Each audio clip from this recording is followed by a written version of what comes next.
In this video, I went to the Blue Mountains in Australia and I painted it outdoors on plein air. So I'm going to demonstrate how I painted an epic landscape that features a rock formation called the Three Sisters, and I'm going to give you a little tour of the area. This is the Blue Mountains in New South Wales in Australia. It's a truly beautiful landscape and is characterised by these steep escarpments and plateaus, and also these beautiful gum tree forests. Now the reason it's called the Blue Mountains is because the gum trees, when they get hot in the sun, they emit a kind of oily mist that's very fine and you can't see it up close, but when you look in the distance it creates this blue haze, so that's where the Blue Mountains gets its name. It's just some amazing views here, and I had a wander around. I went up the cable car, as you can see here. There's some pretty steep slopes and just some amazing views. Now with some of these views there's literally some sheer drops down, so most definitely won't want to lean over the edge too much. Now one of the main sites in this area is a rock formation called the Three Sisters, and I've actually been wanting to paint this for a while.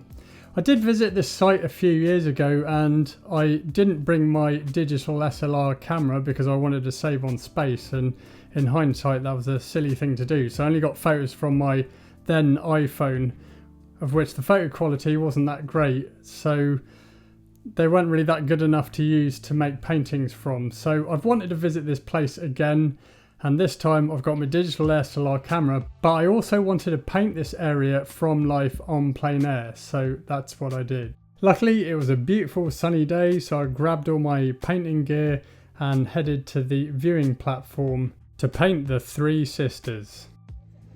Okay, so I'm in Katoomba in New South Wales, Australia, at the site of the Three Sisters. Absolutely amazing view, and I'm going to go and paint it on plein air. I'll just give you a little tour of the area just before we start that.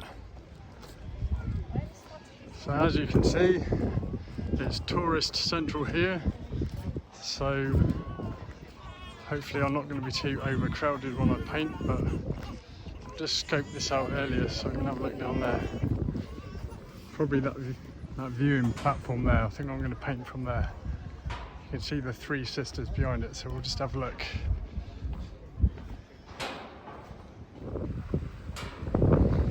Okay, so hopefully I'm not going to have too much hassle painting here. Let's see how we get on.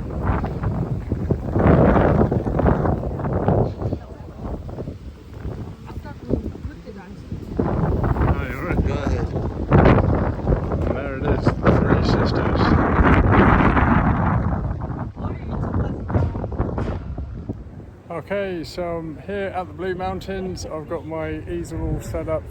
I've already actually just started sketching out the composition, so I'm going to get painting the Three Sisters, which are these rock formations behind me. You can see right there. So I've got my plein air gear set up and I'm painting on this 8x10 linen panel.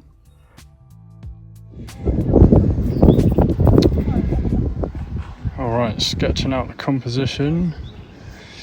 Just having a bit of difficulty trying to get a composition I want.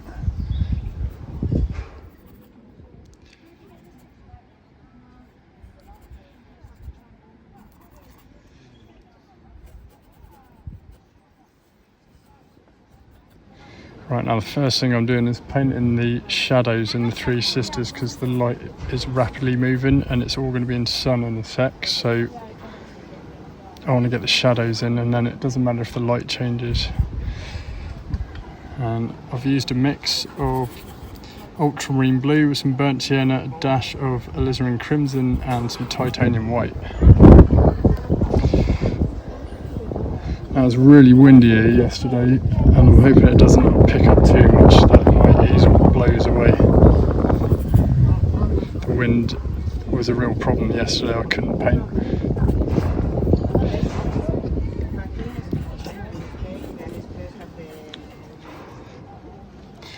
Right, and I'm painting these shadows here So these are going to be lighter in value because they're further away, but it's actually a combination of the same colours that I used for this, but I've just added more ultramarine blue and titanium white into my mix.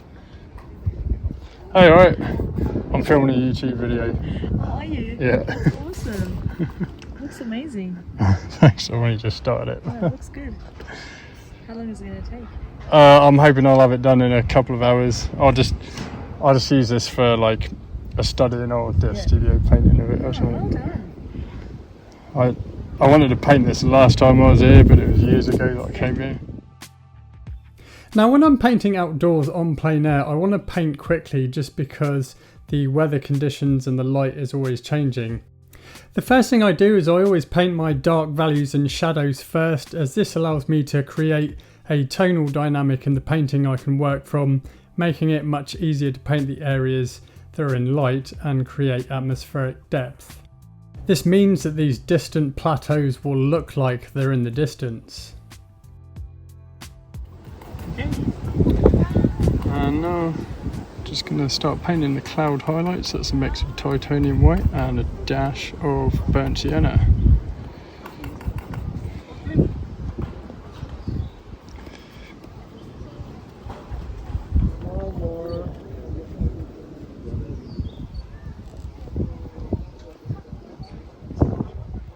So I'm just mixing up the sky. This is titanium white, ultramarine blue and a little bit of phthalo green. And I've got to keep the value quite light, so we'll see how we get on here. Yeah, that looks okay.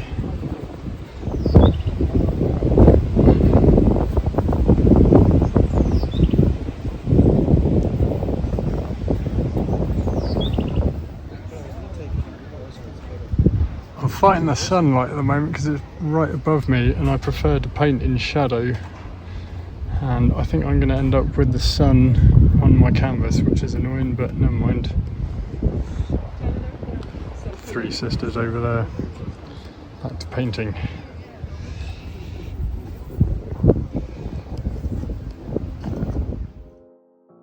Now that I've established my main areas of shadows, I can start painting the areas of these mountains and plateaus that are in light.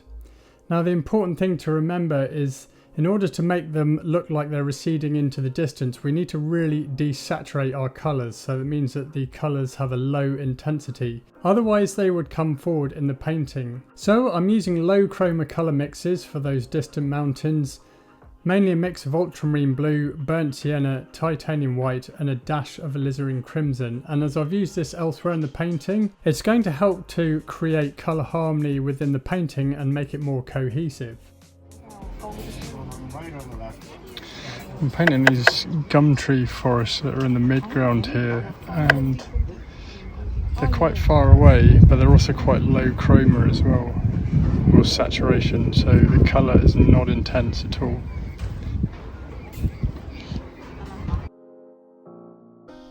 To paint these gum tree forests that are in the midground, I used a low chroma mix of yellow ochre, ultramarine blue with some titanium white as my base, and there's also a little bit of cadmium red and cadmium yellow where I wanted to increase the saturation of the colour.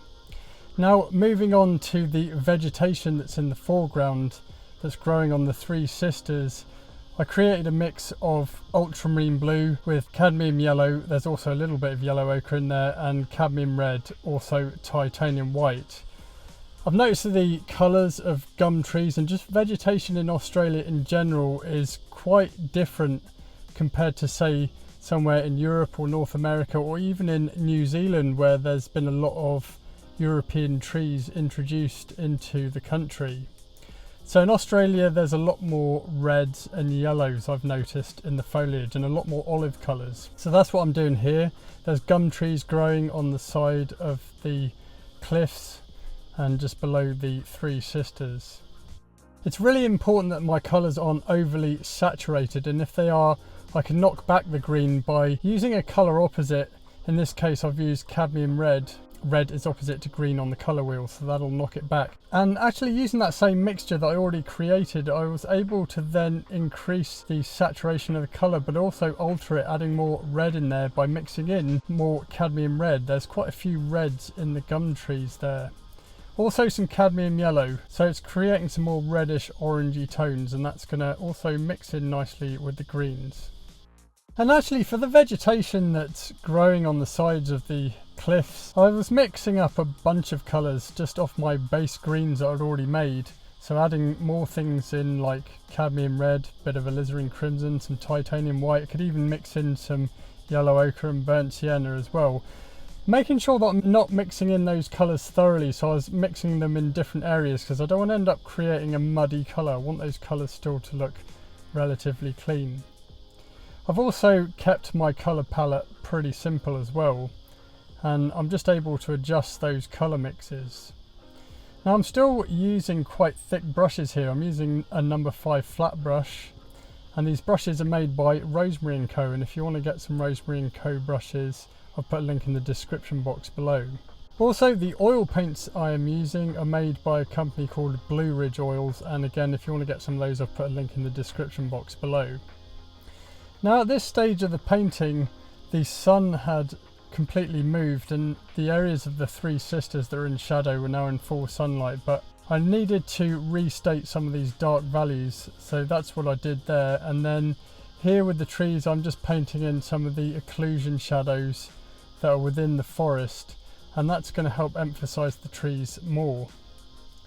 Now overall with this plein air painting, I'm not going for detail at all. I just want some information down, mainly the values and the colors, and just to communicate the overall atmosphere of the day, because I want to use this plein air painting as a study for a further big painting later on in the studio. So this will be my initial information gathering, and then I'll do some sketches, probably do some more color studies, and then work on a final painting.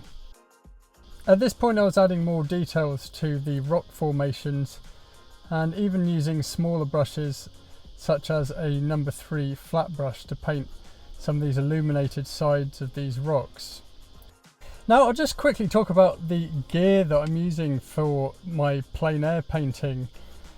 I'm obviously visiting Australia, so I wanted to travel light, so I'm using a Ben Haggart Alla Prima Pochard box, and this is their Belly River light model. It's the smallest Pochard box in the range that he makes. Ben Haggart hand makes them all. They're beautifully crafted and really intuitive, and I found that this Pochard box is perfect for traveling. In fact, actually I have 3 of his Pochard boxes, and this one's my favorite one just because it's so small and compact and light, and it's been ideal for traveling. Anyway, this mounts on a camera tripod, so it's very easy to set up and paint.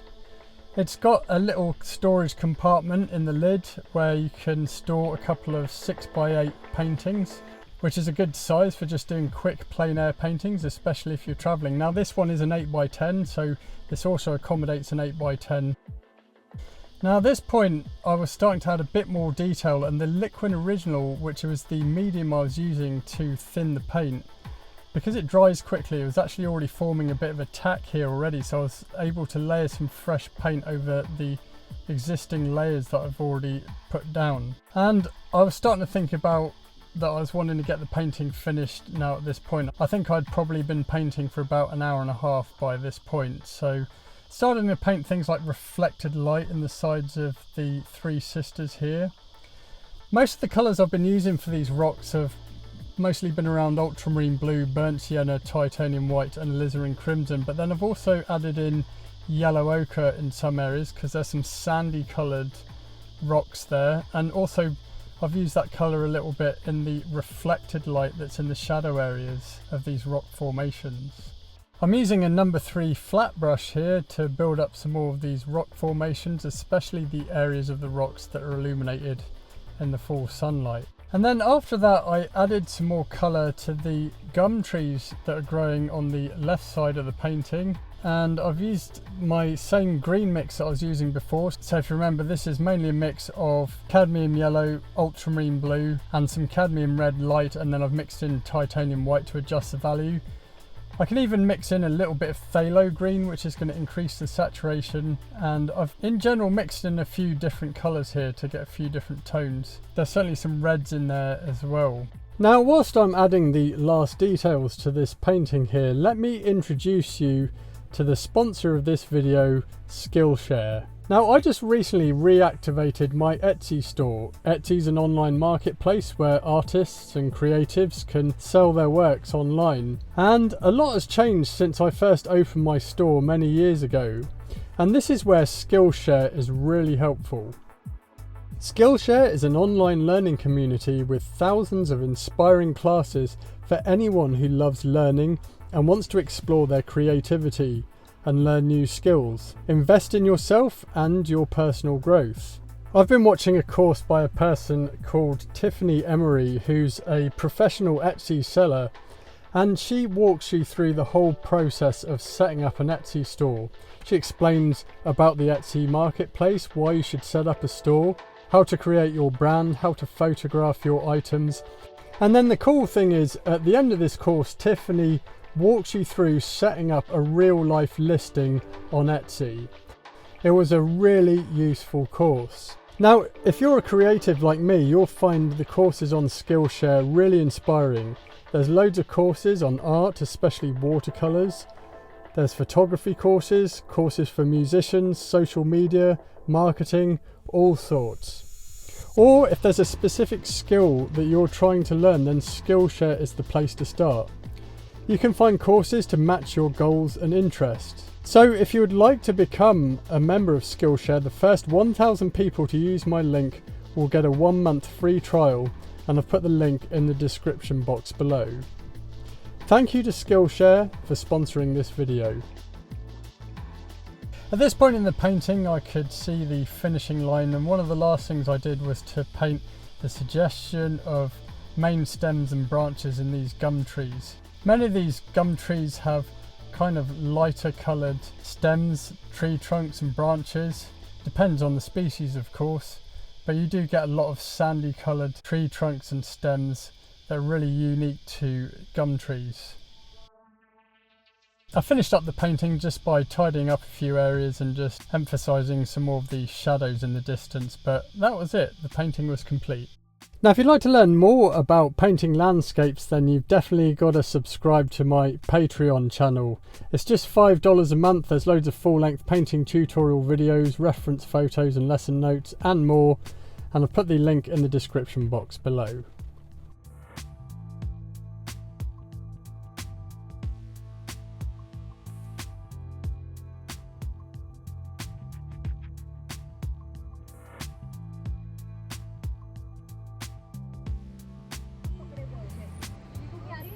Alright, I reckon this is finished now.